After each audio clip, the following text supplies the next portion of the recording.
The annual United Nations General Assembly starts in New York this Tuesday, with President Trump scheduled to speak that morning. As you'd expect, the assembled international bureaucrats, diplomats and plutocrats are hardly his biggest fans. Just before our election day, a top UN official said this, quote, "If Donald Trump is elected, I think it's without any doubt that he would be dangerous from an international point of view." Without any doubt, eh? Aren't these permanent bureaucrats supposed to be politically neutral? What a joke. Well, if he is a threat to anything, let's hope the president is a threat to the pompous, self-regarding, bloated, wasteful and, above all, corrupt swamp on New York's East River. The United Nations is tonight's Swamp Watch.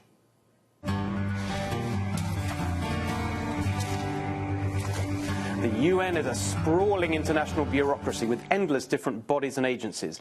Its executive arm, the Secretariat, has a $5.5 billion budget, 22% of which is funded by you, the US taxpayer. So where exactly is your money going? Well, the UN's a global thing, right? So you'd expect a bit of travel. But hundreds of millions of dollars on travel? Just one UN agency, the World Health Organization, spent $200 million last year on travel alone. They spent less than half that on fighting AIDS and hepatitis, and even less on malaria, which kills 1 million people a year, mostly children. But at least when it came to Ebola, no expense was spared for Margaret Chan's accommodations. She's the former World Health Organization's director, and on a trip to Africa in the fight against Ebola, she stayed at our expense in the biggest presidential suite at the Palm Cayman Hotel in Conakry, Guinea. It cost over $1,000 a night, but hey, it's got great reviews on TripAdvisor. Then there's the case of former UN General Assembly President John Ash. He was charged with taking $1.3 million in bribes from Chinese businessmen to use his official UN position to advance their business interests, including a $500,000 payment for John Ash to push for the construction of a multi-billion-dollar UN conference center in China. As John Ash showed, it's a pretty cushy life being a United Nations crony. He had $59,000 worth of hand-tailored suits, two $54,000 Rolexes, and a $30,000 basketball court in his New York home. While these bribes and kickbacks, or just good old-fashioned taxes paid by American workers, are paying for a luxury lifestyle for elite diplomats, staggering levels of waste and fraud end up stealing money from the poorest people in the world, like those in Somalia. Between 2010 and 2013, the UN doled out $260 million through the Common Humanitarian Fund for Somalia, money intended to pay for food, water and medicine. But, according to confidential UN reports obtained by Fox News, much of it was given up front to 3 local organizations that produced phony receipts, padded invoices and doctored project reports.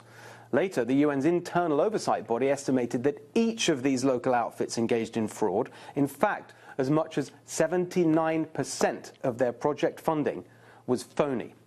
And, unbelievably, investigators found evidence that some of the money may have gone to the Islamist terror group Al-Shabaab. In an email, a UN contractor asked a superior for money transfers while writing that another colleague is, quote, pressed by Al-Shabaab to do the 3 payments as quickly as possible. And by the way, don't think this kind of fraud is an isolated example.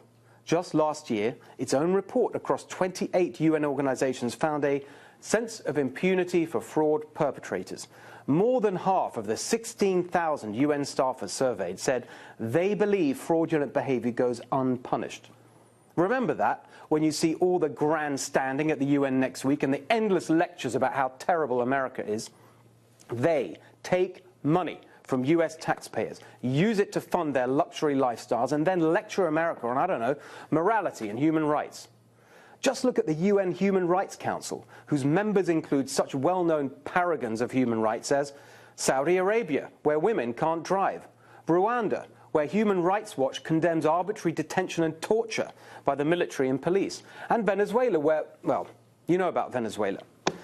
The United Nations Human Rights Council has condemned Israel, a democracy, more than any other nation on earth, including murderous dictatorships like China, Syria and Iran. And now they're trying to organize a blacklist for any company that does business with Israel.